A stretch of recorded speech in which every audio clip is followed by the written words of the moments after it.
You have arrived at Laughbox, the podcast for the Association of Applied and Therapeutic Humor. We are so excited you're here. Welcome to Laughbox, the official podcast of the Association for Applied and Therapeutic Humor. I'm Jim Bob Williams.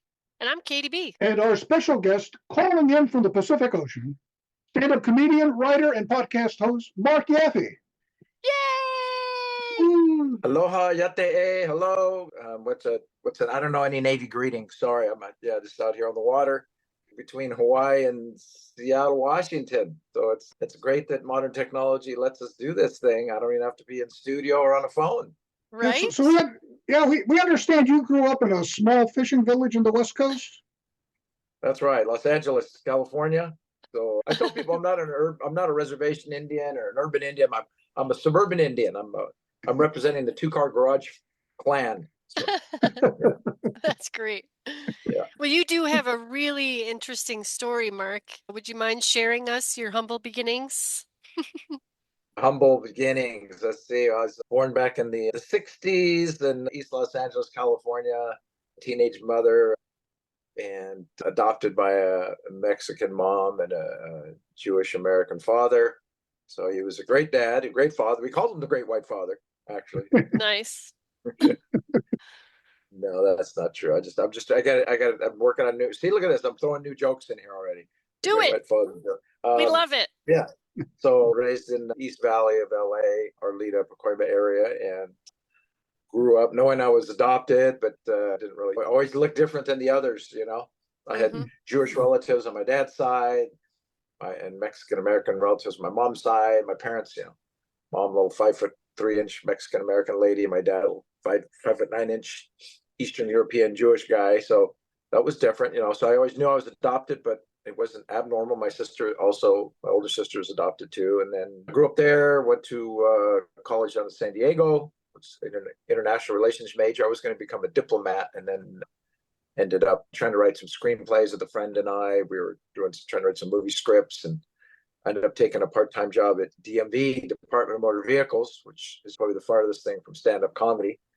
And then one day I was working up in Goleta, California, near Santa Barbara, and my birth mother, I got a FedEx package in the mail, a 9-page handwritten letter, just talking about her and my father and why she gave me up for adoption. And then that kind of answered a lot of questions, and it did create more questions, but here I am. Yeah. And so you found out that you were, was it Mexican Navajo? Well, my mom she says she's German and a little bit of English, Scots-Irish. I think you're saying. I'm not Scotch-Irish. Scotch-Irish is a different thing. That's when you're an Irish guy who drinks too much scotch. But she's European, and my dad is Mexican and native. So I always just say, when people ask, I'm a Mexican Irish Navajo, I'm a Mexiho. Nice. That he had a bit of a rough upbringing, so the family, he didn't have a lot of positivity in his life, evidently. So I think he was in prison when she found me, and the family didn't want to share information. She was trying to connect us together, and so I never got to meet him. He may still be alive. I looked him up a couple of years ago after my daughter got married, and he was literally living in a boarding house on the same street that I was. I wasn't living in a boarding house. I was in an apartment in Reno, Nevada. Same time, like 2000, I think it was 2014, 2015, which is kind of crazy, And I called the boarding house. The lady said, "Oh, yes, I remember. His name was Ray." And I remember Ray. And and then his phone was disconnected. So I was trying to track him down, and no luck with that. But wow. So I got at least probably have my birth father out there somewhere. Probably have some more siblings. I do have a half brother and a half sister on my mom's side. And that's interesting because they're on their side. They're also part Navajo. They're also part Dene because their grandmother is, I believe, she's from New Mexico. She's Mexican and Navajo. So kind of weird how this stuff all synchronizes. Yeah. Wow. Yeah, and I would say we're not that big. We don't have a giant age difference, but you see this, and I would tell you that my grandfather and my twin brother look more like you than me. Because I got the Irish. So you're not identical twins. Well, that's not possible anyway. No, yeah, because we're fraternal. that would be defying science. Right. Okay. Yes, can't prove it. So we have word of Can't prove it. mouth, and we're Eastern Cherokee if we are. Yeah. I've been in the neighborhood. There's a town called Murphy, North Carolina, which used to be called Suit. The last name of us is Suit, S-U-I-T. Oh, And so I can show my mom's fifth cousin is the po first postmaster there. So oh, cool. we're Georgia, Tennessee, North Carolina Yeah, based. yeah.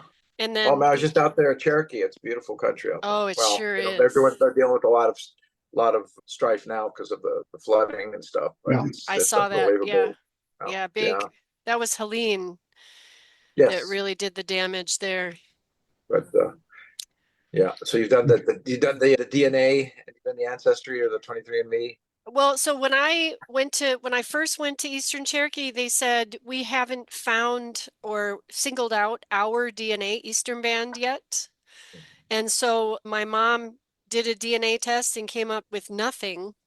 So it is Huh. possible there's nothing. Yeah. Um, May it have been is married into the possible. tribe or something Could like be. I that, mean, yeah, I call it the black Well, hole in the family because Oh, it's a mystery. And so I've been to the well, zone, I've been to the area. Everybody's buried in Fannin, Georgia, Blue Ridge. My mom's met with family members and they were like, for sure, this one woman was full blood. And but again, it's possible they haven't narrowed down the Eastern gene yet. well, Um, generally for the I know my understanding of the Ancestry.com, 23andMe. I don't even know if they're still in business. I know they've had some issues, they but have. they just that mine just says the indigenous, and it'll give the region like Southwest to Southwest United States, Northern Mexico. So that's those are generalized anyway. I don't know if so. Eventually maybe it'll get that specific. They'll know your blood quantum and your tribal lineage. It's like Jewish people; they can say Sephardic Jew or Eastern European. future. That's Right. it changes. It changes all, that it just advances all the time. So who knows. But, Right. Yeah, and my attitude is I just really admire the red path and I have since my early 20s. And so I support. And I want to say I drove the Trail of Tears and you have a Trail of Laughs. yeah, we try to do a little play on that to, not that you play on a tragedy, but you do have to, acknowledge it and then try to bring a positive out of it. So yeah, we used to do our Trail of Laughs tour. I had a all native tour called Pow Wow Comedy Jam, which started around 2004, 2005. Myself and Von Eaglebear, he's a Colville and Lakota. We met up in Spokane, and so we're like, hey, they got the Kings of Comedy and the Blue Yeah. Collar Tour, we should do all native one. And so there's a couple of people that tried that before. But mostly it was individual comics, Charlie Hill, Larry Omaha. There weren't many native comics out there when I started, literally like, a handful. And so we got out, we got some success, and casinos really like the idea. But at the end of the day, when it comes down to a lot of times on bookings, it's not about the quality of the product; it's whether the product can draw quantity. And we weren't a big household name like some of those others, but Sure. we had some success, and that was a lot of fun. And So, yeah, Mark, this is about you, certainly not about me. And Jim Bob has a question. yeah.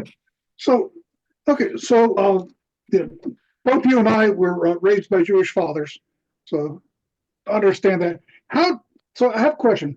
When did you know that you were going to be following comedy as a career? Question one. Uh, And then we'll talk about the ethnic influences on that comedy. yeah, I was a late bloomer. I didn't get on stage till I was like 37. I'd always liked comedy. I'd always thought about it. I saw the late Sam Kennison when I was maybe 23, 24 at a student union in Cal State Northridge. Some friends took me to a show there. And just ever since that time, like I was just enthralled, but I didn't really think, oh man, this is a career. I didn't think that was a possibility. And then it was in the back of my mind.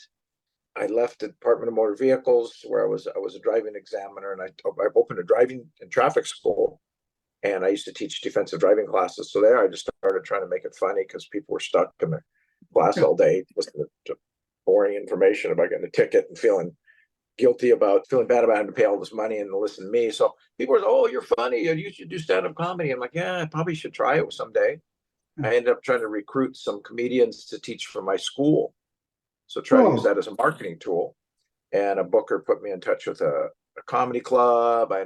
They said, well, come down there. And then I went down there and there was a couple comedians, Del Van Dyke and Karen Anderson, teaching a comedy class.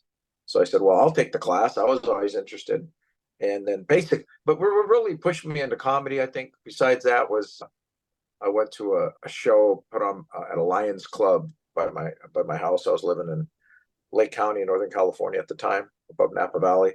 And this comedian we went and saw by the name of Donald Lacey from Oakland. It was his first show back after his daughter had been murdered. And so it was very cathartic for him. And the audience could have been more supportive. I'm like, man, I've been thinking about doing this. If this guy can get up there and do this after a tragedy he's been through like that, man, and I should have a little more courage to do it. So that kind of pushed me on this path. So now you're 25 of the 50-year plan to stand up.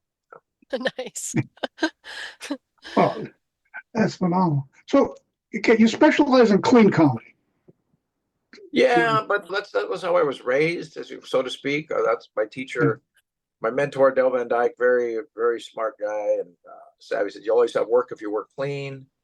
Now I do some cruise ships, and they like adult shows, but clean is my bread and butter. But I'll do some adult shows that are a little bit spicy.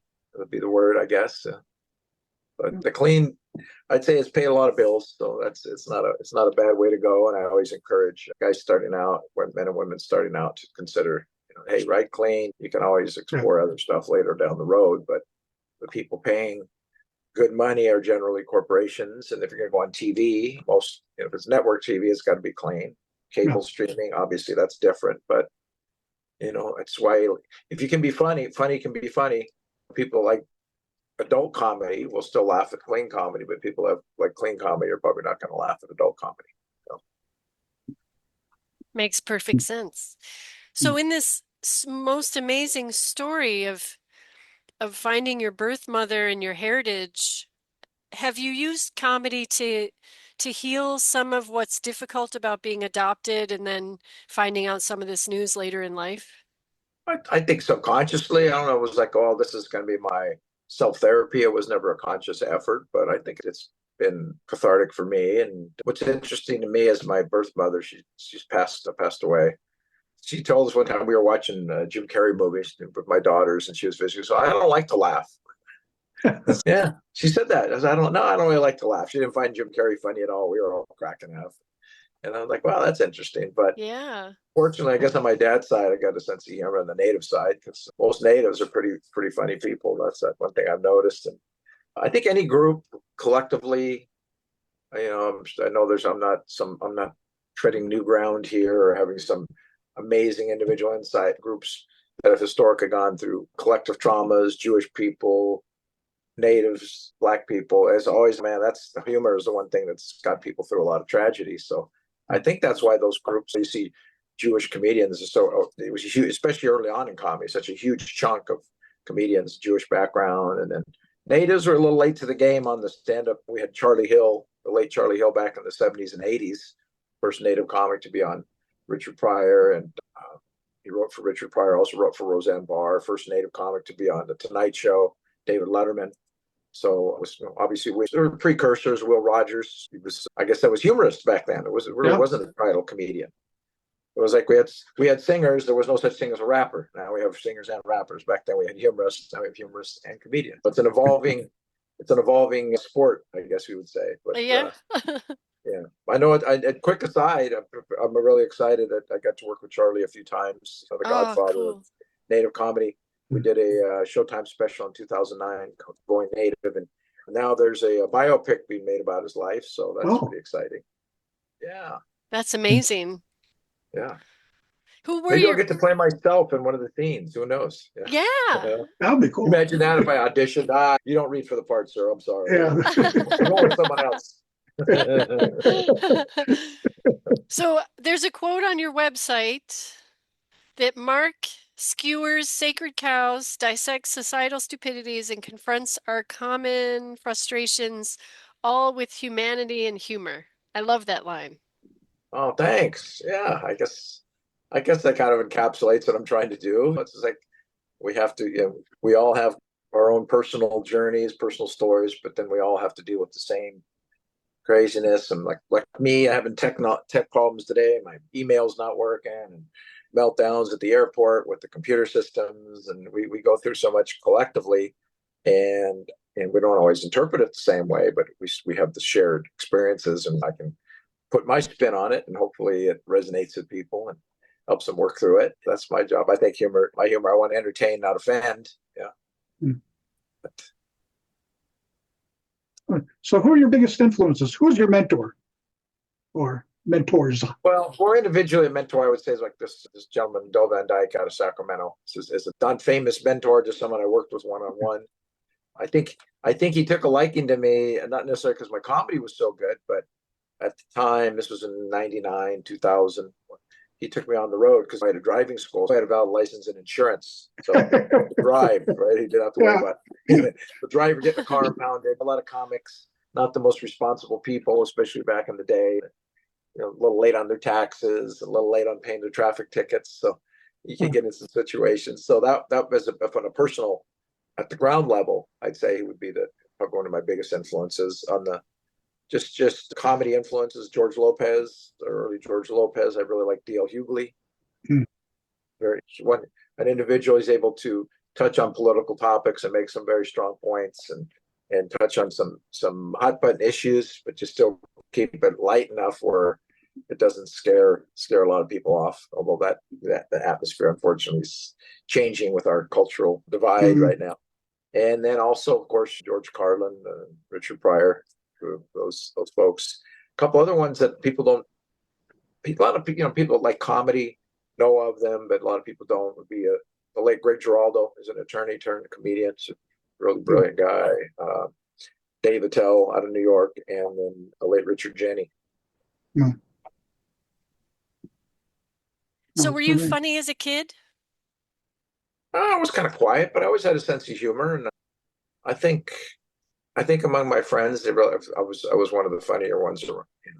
I was able to make some good observations, and one of my teachers, my fourth grade teacher, actually, my first comedy skit, so to speak. We don't like to use that word, but it was a skit. We had to make paper mache characters in fourth grade, and I did Kareem Abdul-Jabbar and Archie Bunker. It was from All in the Family Day.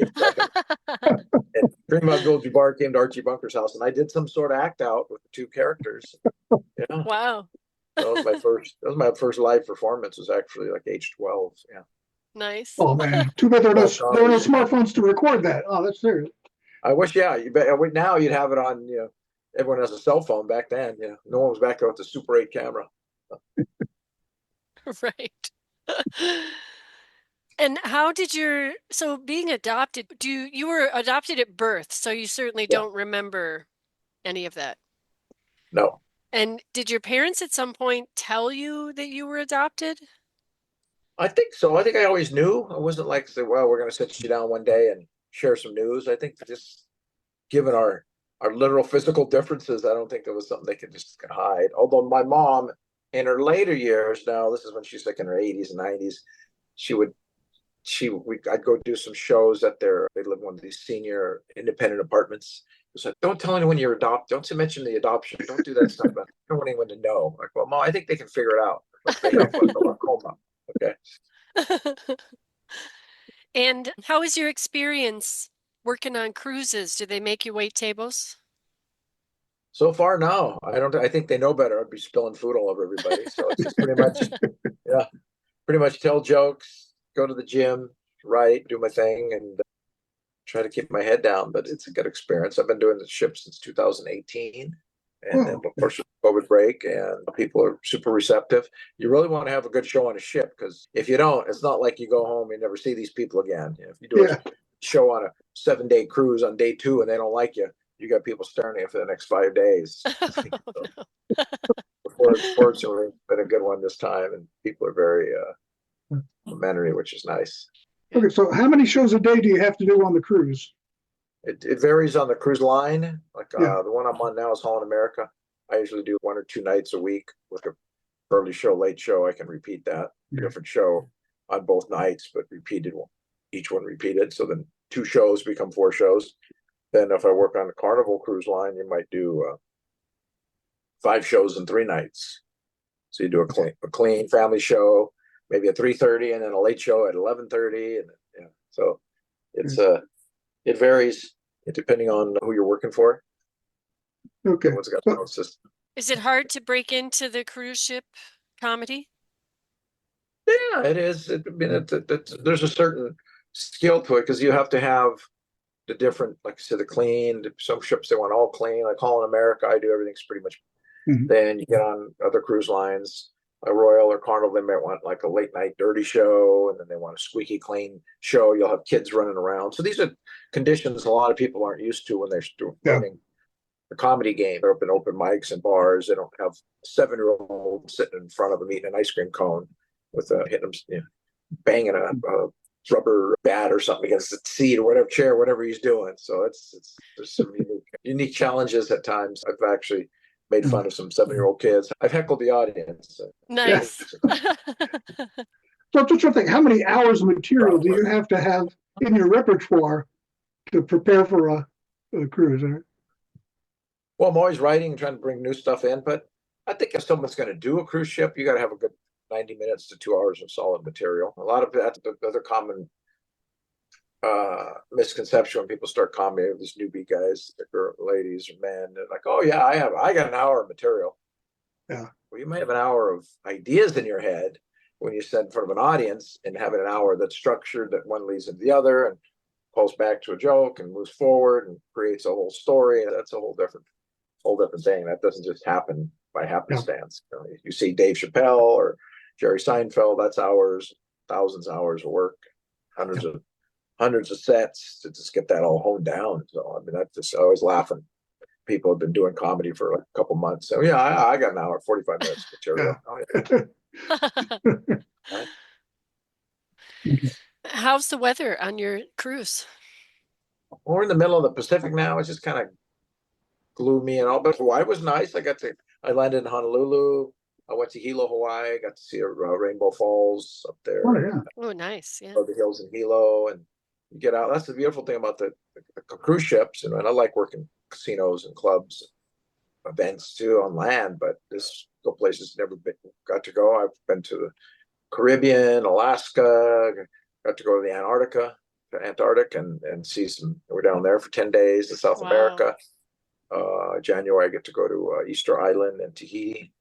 So I'm Nice. super fortunate on that. I was always interested in just other cultures and seeing other places. So someone else is paying me to do it, Right. It's amazing. which I I mean, like. Yeah, I'm yeah, cheap. I was a clown and a circus performer. I'm still sort of Oh, on the precipice, but yeah, I got hired to perform at the NFL Pro Bowl in Hawaii in 2009. So that was oh, nice. paid Yeah, trip, baby, you know. right. Yeah. My first time in Hawaii, second time I went once when I worked for the airline. I was here for like 2 days because you can fly for free. But I did a show at the Pacific Missile Test Range in Kauai for Armed Forces Entertainment. I was like, I couldn't even pay attention to the show because it was just a bar right on the beach and the sun setting behind me. I'm like looking back trying to be a Yeah. tourist while I'm supposed to be performing for these military personnel. But that's part of it. It's definitely a blessing that to be able to do this. And cruise ship comedy was kind of frowned on. People always, even 5, 10 years ago, oh, you're on a cruise ship. Oh yeah, well you're not getting gigs. Land careers over. No, they pay good and they feed you and you get airline point. There's a lot of Yeah. perks to it, but it can be a little isolating. You're away from family and friends. Mm. You're not sleeping in your own bed. Sure. Some of the conditions aren't always the best, depending on what cruise ship you're on. You might be down in the crew area, and it can be pretty Spartan. Mm-hmm. Yeah. So let's talk about comedy and humor and the healing qualities of that. How often do you have that conversation? Too often, it pops up randomly. You meet people like after a show, they make a point of coming up to you and say, "Hey, I'm so glad I got to see you. I just lost my husband, or I'm going through some medical situation, or family trauma going on." And that's always nice to hear because you don't know, even in daily passing, you don't know what a couple positive words are going to mean to someone, that, or if they get to see a show, what effect that's going to have on them. So that's always nice because I'm assuming there's always that one person that really needs it. Most of us are just just trying to have a night out, but there's got to be that balance of humor. There's just too much. We just got too much stress and life and work and relationships and cultural clashes. So I think it's good. And I try to stay, I have my personal viewpoints on things, but I try to stay fairly neutral about politics, culture and stuff. I'll make some jokes, especially about native traumas and Columbus and stuff, but I try to keep it, I'd say benign, maybe is the right word. I don't know if that's the right word. I try not to get, I'm not a super in your face comic, but I do like to make sure I slip some stuff in where people say, hey, that's pretty funny. Oh, I never thought of it that way. If you can make someone reconsider a position because they're laughing and not because you've handed them an article or messaged them an online story, I think you had a better chance of actually opening someone's mind to a new perspective. I think that's super insightful. Yes, I agree with you. I think humor, we can connect faster through play and humor than talking. And I think if there is a way to bridge the divide, that's the way right now. Yeah, and it's iffy too because you have people on all spectrums of politics that are very sensitive about certain about topics, comedy, and there's a lot more policing of comedy and people parsing post something online and they're parsing jokes and fact checking. Oh, it's just a joke. That didn't really happen exactly like that. Comedy is life exaggerated. Comedy is an opinion, and sometimes it's a viewpoint, and sometimes it's a bit of cosplay. It's a bit of pretend, and people will get very worked up over some simple things sometimes, which is it's kind of sad. That's their right to express their opinion. Yeah. And It's do you it's think all it's instantaneous now. right? That's part of it.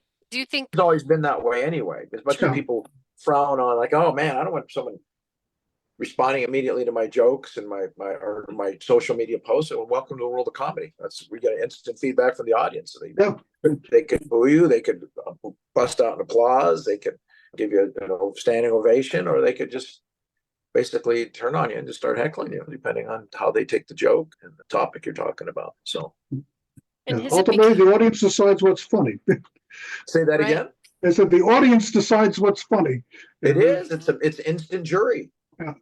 Yeah. So I think that's kind of the it's a little NASCAR element to it. Hey, is this guy going to crash and burn, or is he going to make it through the whole thing unscathed? So I don't say people are rooting against you, but I think people do enjoy sometimes when the shows go off the rails and something happens in the audience, and then the comedian has to improvise. And there's a big trend in crowd work right now, which I think a little bit of it's forced.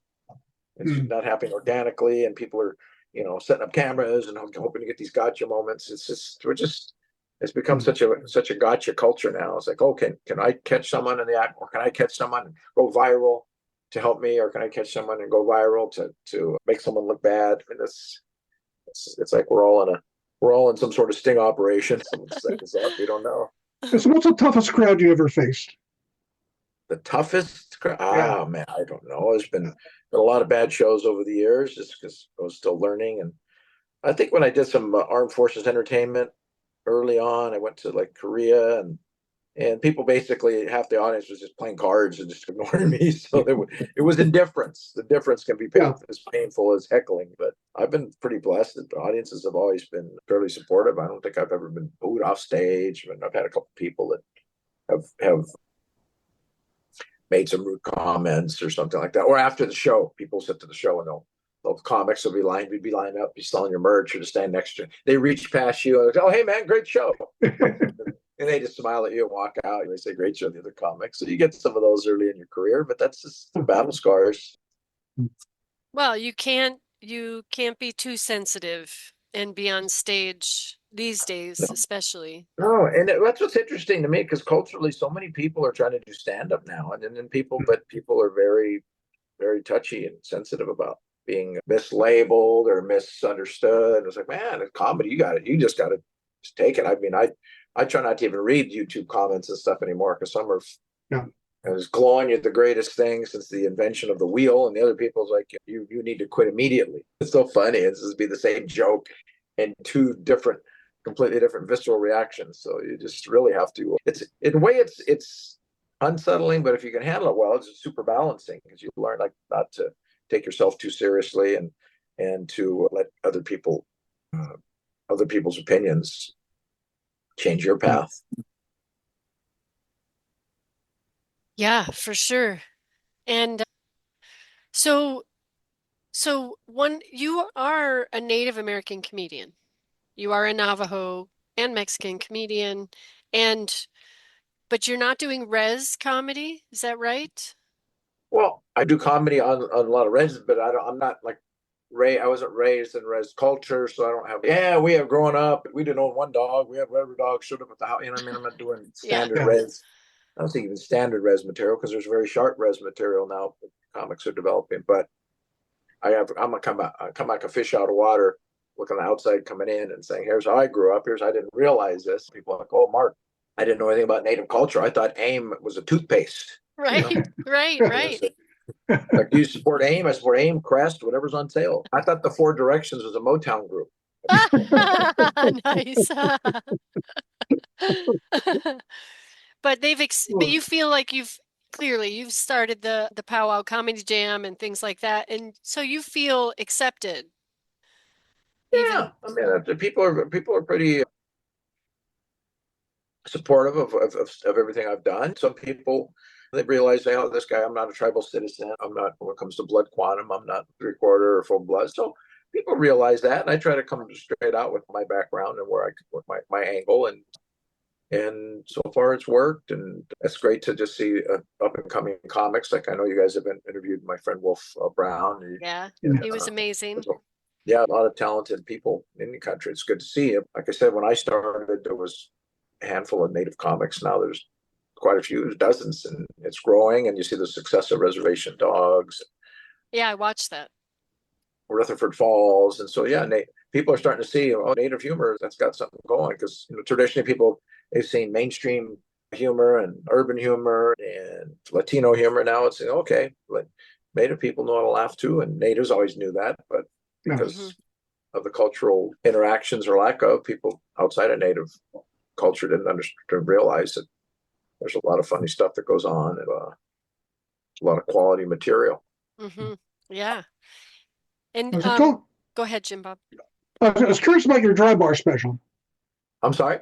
Could you tell us about your dry bar special, how that came to be? And Oh, well, I did one in 2019.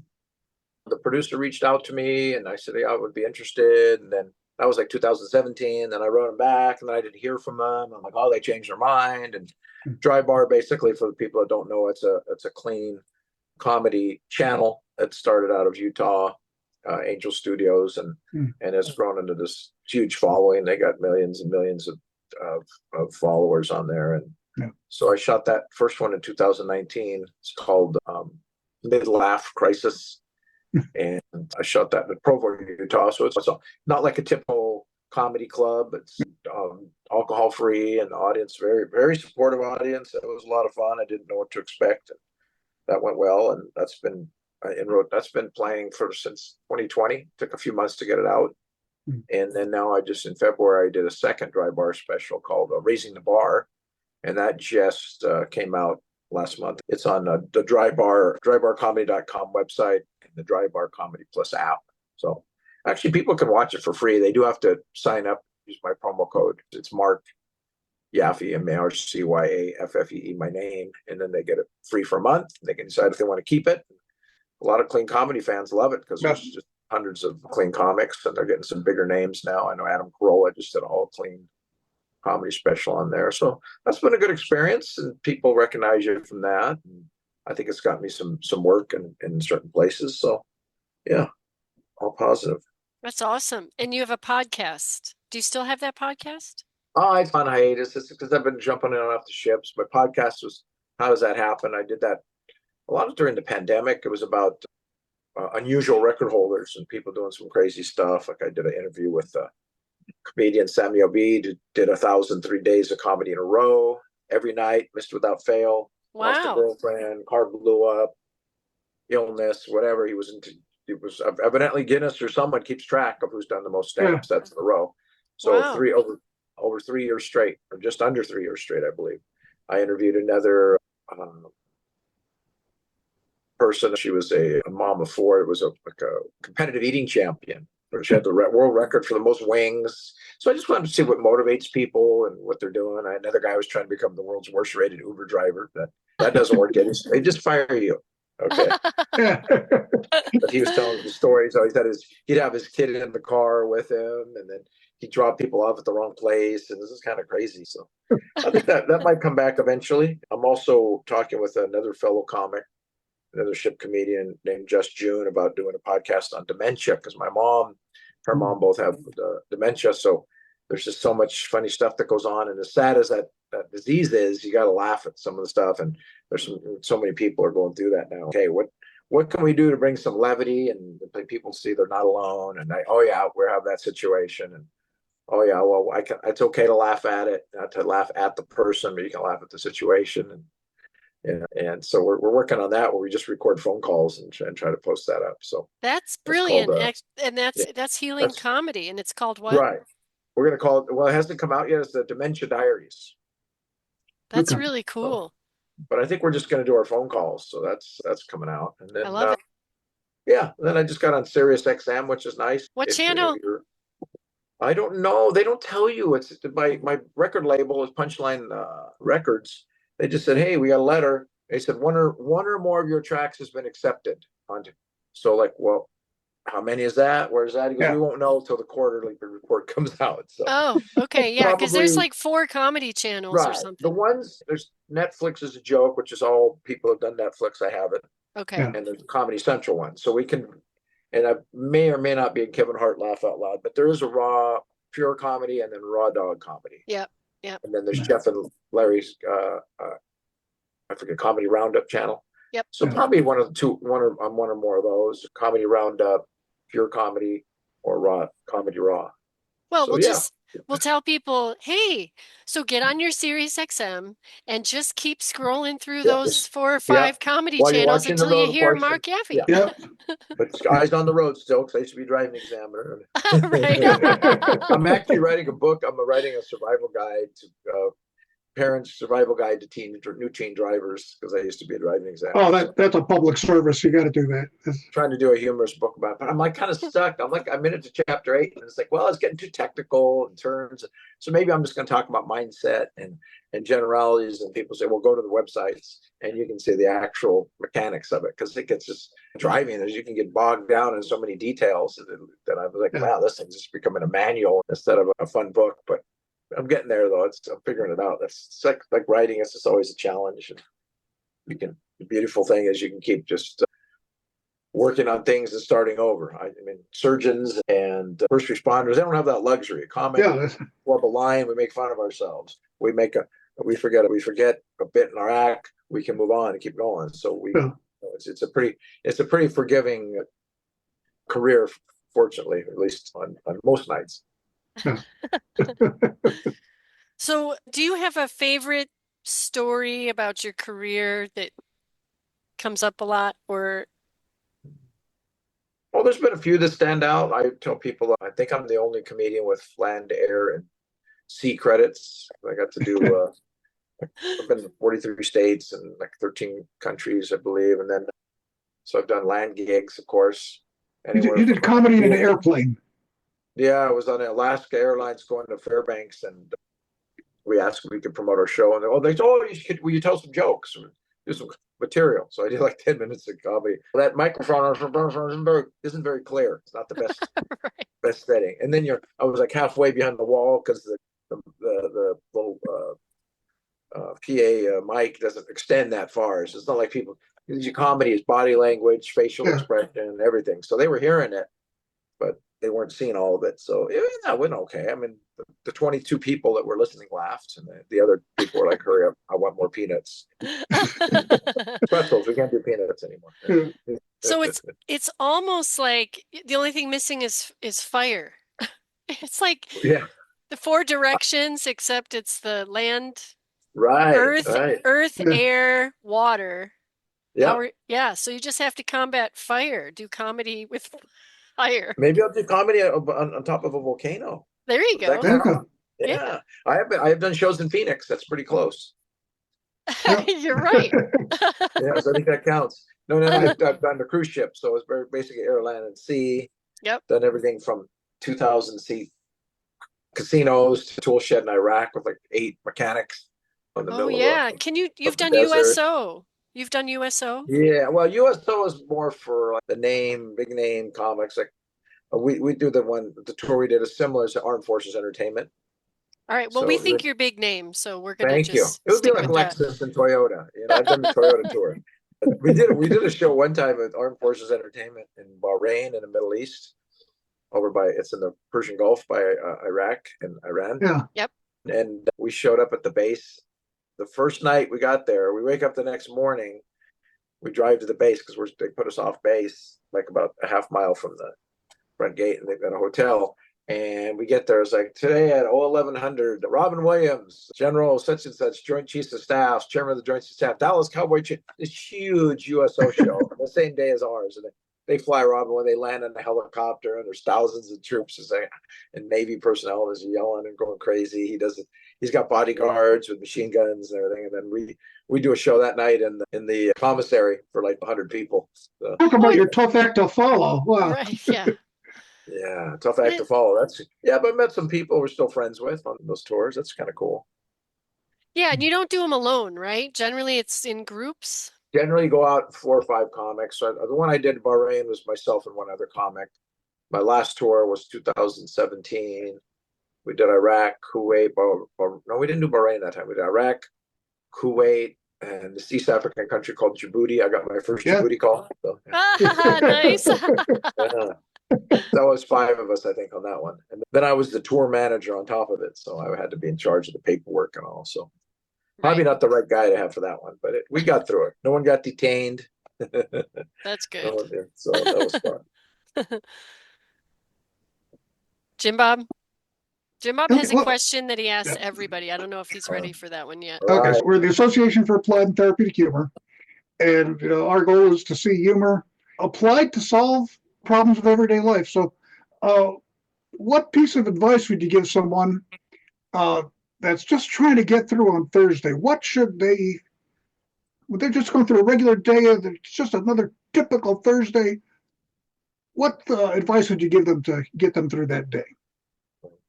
I'd say if you wake up, when you get up, listen to a favorite song or listen to some comedy on the way to work. If you can't, if you're in a meditation or prayer, do something positive for yourself.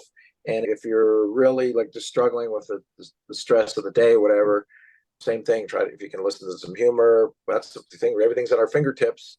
Or if you can't do that, well, a lot of the times the best thing is just connect. Just get out, walk around outside for 5 minutes. Get outside, stand up, get the blood flowing. Just take it. Sometimes it's a little thing. You're just a little couple degrees off. It's not like you're going to make this major life shift.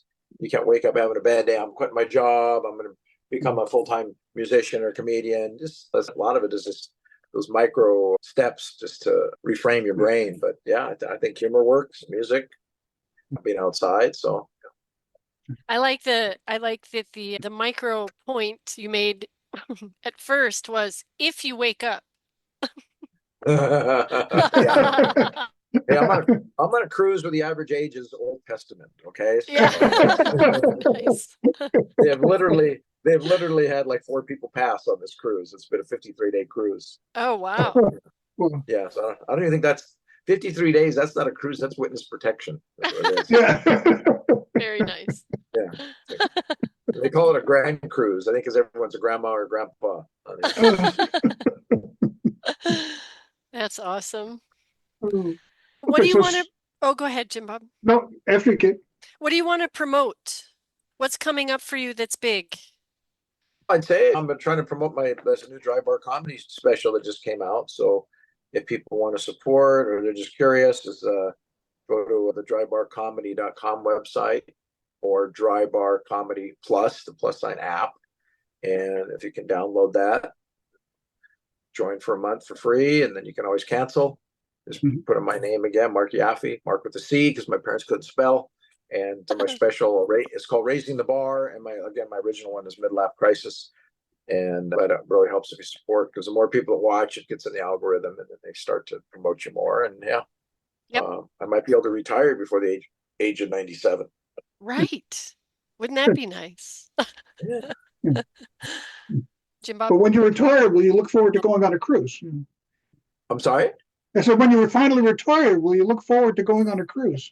Yeah, I'd be curious. I don't know. It would be so different to come back as just as a spectator. But Yeah.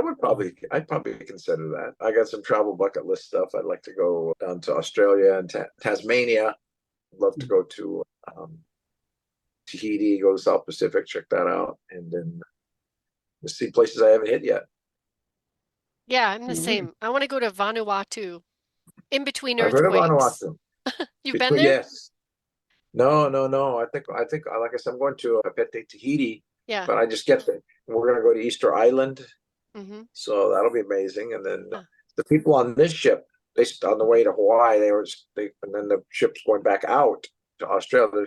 They're going to American Samoa, which everyone says is amazing, Oh, yeah. and part of the United States. It's like 90% rainforest, but you don't Wow. hear about it. You hear about Hawaii and Fiji and Tahiti, but there's so many unexplored places. It's like, hey, there's always somewhere new to go. So that's my goal. I like to get out and hike Mm-hmm. and get nature. So I could be surprised how much material you can come up with when you're just walking around in the jungle or on a hike. And that just stuff just starts popping in your brain. So that's why I always tell people you want to be creative, clear your head. It's really easy to just, well, I'm going to sit down and you can't force it.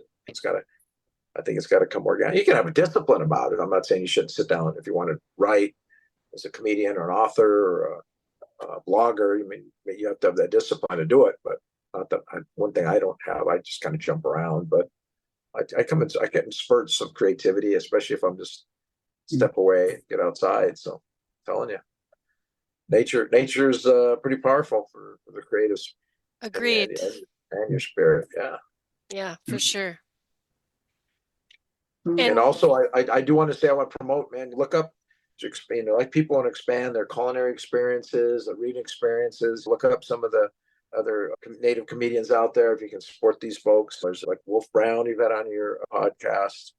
There's some very other funny comedians. There's Teresa Choyoga out of Arizona, Odom, very funny lady. There's Native Ladies of Comedy. I just work with Adrian Chalapa down in Albuquerque. So, Jackie Keeley, she's actually Hawaiian Paiute. There's a good medicine comedy tour. So there's some tours, if you get a chance, that's always a good way to sample a group of people. You might get 4 or 5 indigenous comics on the same show. mm-hmm. I know I'm coming to New York City and I think Dartmouth and somewhere else, but I don't know. It's in February. So people go to my website, laughwithmarc.com. I'll have that schedule posted and hopefully come and see me. And on the East Coast, myself, Jim Rule, very funny Ojibwe comedian, and Ernie Sosi, another Dene comedian, Navajo from the Southwest. We're going to do a 3-man tour in February.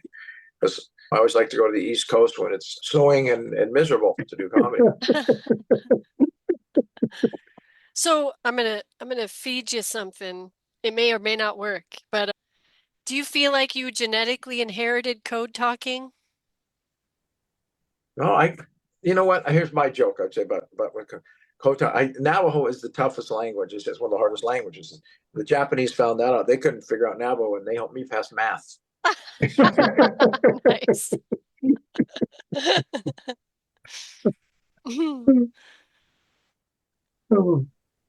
And yeah, because it's some of that I mean the Navajo were so incredibly important during World War II that Yeah, when there was 2 remaining code talkers still alive, and my friend Josh Fournier is actually a very funny Albuquerque stand-up. His grandfather just passed 2 days ago. He was 104. He's wow. one of the two surviving Navajo Wow. code talkers.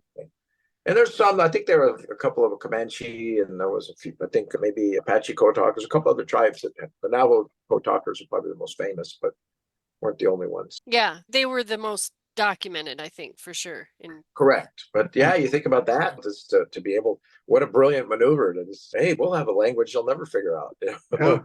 right. Now you go to the Navajo reservation, you can eat sushi. Well, who knew? Here we are 75, 80 years later. That's progress. Yeah. Have you spent much time on reservations? Yeah, I mean, I probably do 20, 25, 30 shows a year on reservations. I just got back from Montana. We were doing a Snag the Boat tour for Western Native Voice, it's an indigenous activist group to help people bettering their lives and just nonpartisan, get out and vote. So that was fun. Went to Lame Deer, Montana, and then did a show up in Poplar, Montana. Not very popular. Poplar is very small town. It's like you couldn't even get. It was so far from everything. I couldn't get static on the radio. Okay, Wow. they were great. Audiences were fun, and it's always a good experience to go visit these smaller communities that don't get a lot of entertainment. They're too far from big cities. So there's other tribes. They're hosting the biggest acts in the world, and a lot of it just really got down to geography. If your tribe was near an urban population center, and that tribe started gaming, they've done generally pretty well. And whereas some other tribes isolated, and it's like anywhere, whether you're indigenous or non-indigenous, the isolated communities are the ones that tend to struggle the most. But I like living in small towns. I would easily live in Montana or Alaska, but it would be tough in this business. So I live in Sparks, Nevada. Oh, nice. I know where that is. Yeah, I'm in Miami, really. Arizona. I'm about 90 minutes from Phoenix in the It's really called mountains. Miami, Arizona, huh? Yeah. Yeah, That's awesome. right next Is to that three Apache reservations. so you're toward Tucson? 2 hours from Tucson, Oh, that's beautiful there. 90 minutes west of Phoenix. Yeah, I've done Mazatcal. I've been to Honda, White Mountain Apache, and San Carlos Apache San Reservation. Carlos. San Carlos is right here, Yeah. and so I misspoke, and I'm east, not west. But Oh, that's beautiful country. it is Roosevelt Are you in the Lake. mount? You in the Yep, mountains or the desert? both. Mixed. Good. Yeah. Oh Not we man. don't have pine trees, but we have desert, and it can be green. Yes. Oh. So, Yeah, yeah. no, I love coming to Arizona, New Mexico, Southwest. It's just amazing. So Yeah, it's beautiful. hopefully I'll be coming to a reservation near you. You have to come on out. Yeah, I I just got to will. go. Tell me when Yeah. you're in Yeah. Arizona or Yeah. someplace. Yeah, because I'm gonna go see. Oh my gosh, I'm spacing out. Yes, in Wolf. Wolf. Yeah, because I was thinking I got Yeah. confused.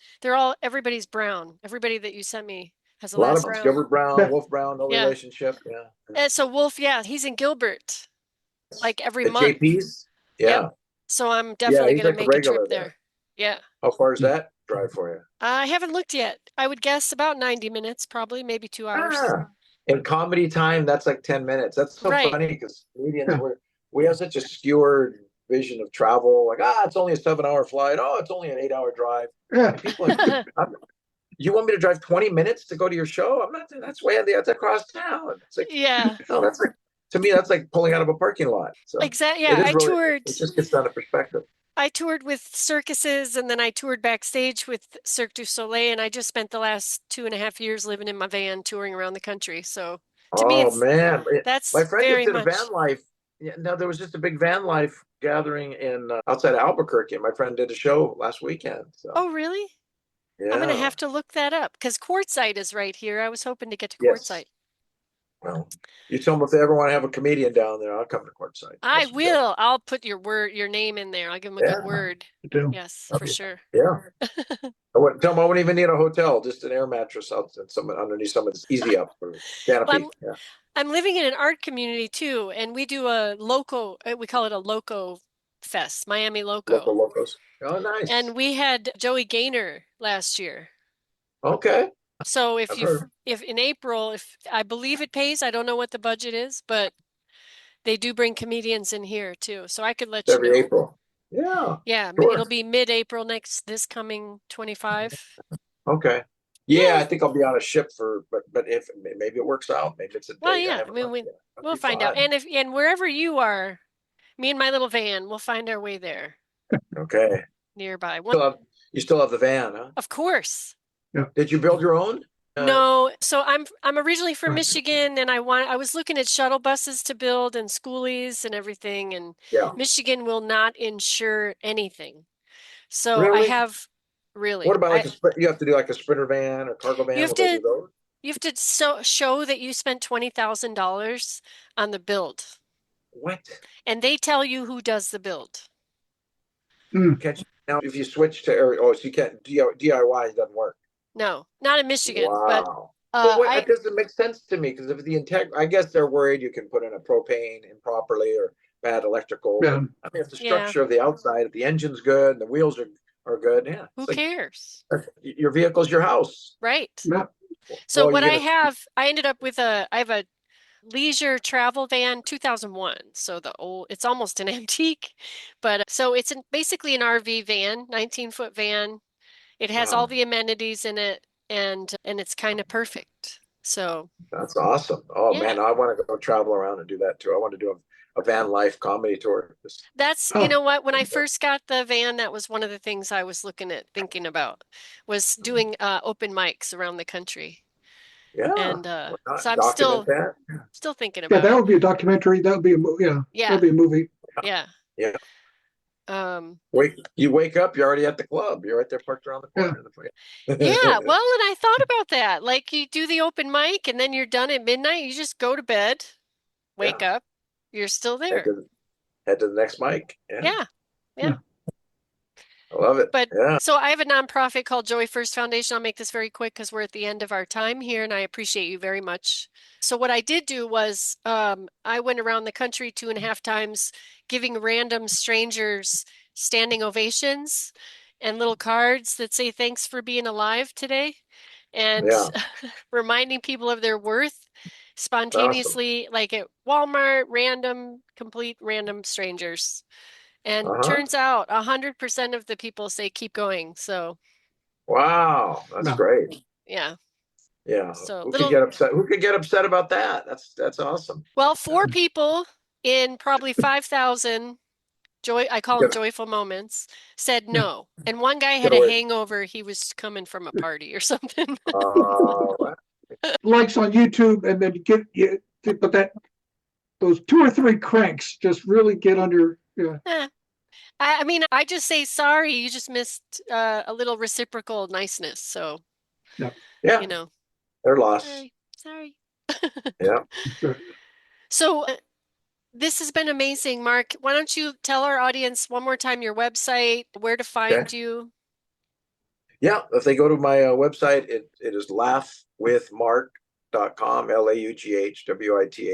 LAUGHWITHMARC.com. They can also go to drybarcomedy.com and Google my name, or, well, I guess you're not Googling it on the website. Enter my name there, or go to the Dry Bar Comedy Plus app and just Google my name, period, and watch some clips and follow me on social media. Yeah, you're on YouTube. I try to stay busy. Yeah. No. And so we'll do a quick closing and then I'll explain to you the bio and show notes Okay, and the date. So perfect. Jim Bob. All right. This has been Laughbox, the official podcast of the Association for Applied and Therapeutic Humor. We'd like to thank Marc Yaffee. Thank, Yay! thank you. Thanks for being here. It's been a real pleasure, Mark. Mark, really appreciate this. I tried to again enjoy the cruise and looking forward to seeing it. Okay. Go Let's ahead. close it here. I do have a Okay. question for you. Okay, because I just checked there. Okay, do you know Robin Siegel Lakin? Do I know who? Robin Lakin. She's a Robin doctor. Link? Robin Siegel Lakin. I She's a don't think I. doctor from New York State. Okay.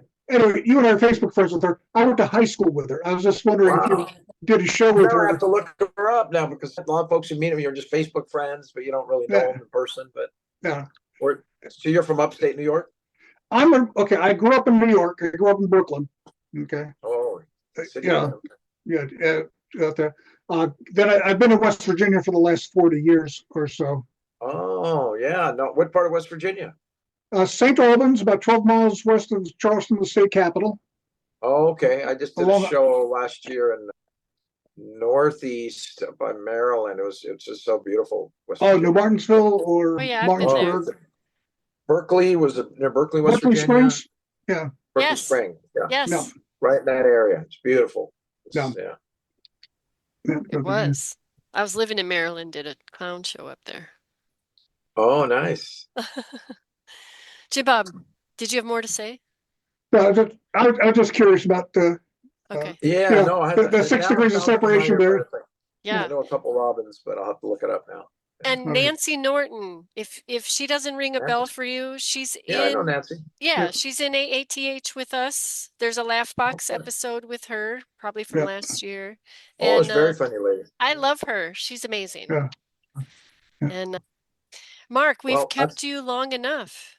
that's a Um, beautiful thing about comedy. You got always got a Yeah. So stream of more people you can find, yeah, yeah. and you guys do a great absolutely. job. But yeah, let me know. Just message me when it comes out, and I'll be So sure and please share Yeah. it. send, I can grab it off your website, or if you prefer to kind of have control over that, please send me a bio and a picture. Okay. The You one, might let me just for now. You might take it off the website, and because I don't know if I may not be able to figure out this email thing until I get back on land. so Oh, how I'm getting about all if this. I grab it and I'll send it Yeah. to your Mark Yaffee at Gmail and you can just say Okay. yay or nay or change this or do that. I'm Okay. happy to do that. And we're looking November 15th for you. I don't think we'll do the 16th. I don't think the 15th is going to work. Yeah, it's perfect. well, Yeah, I'm busy that day. No. We're doing a Mark, van life show. all right. Yeah. Yes. So really, thank you so much for meeting with us. It's been a huge pleasure. I'm so glad this worked out with your Yeah, Starlink. me too. And Thanks for being politely persistent and making sure it happened and putting up with my little scheduling quirks and yeah, no changes problem. and hopefully Everybody, I mean, you're a working comedian. I expect you to be busy and have to work around your schedule. I yeah. completely respect that. But at the same time, we're working half hour a night. So Yeah. Still, look, as a fellow entertainer, it's not just the stage time; it's all the work it takes oh, to right. get on Yeah, stage. it's much more. All right, Jim Bob. Thank all you very right. much. Thank you, Katie. Thank you Okay. so much. Take care, Mark. All right. Take Have a care. good day.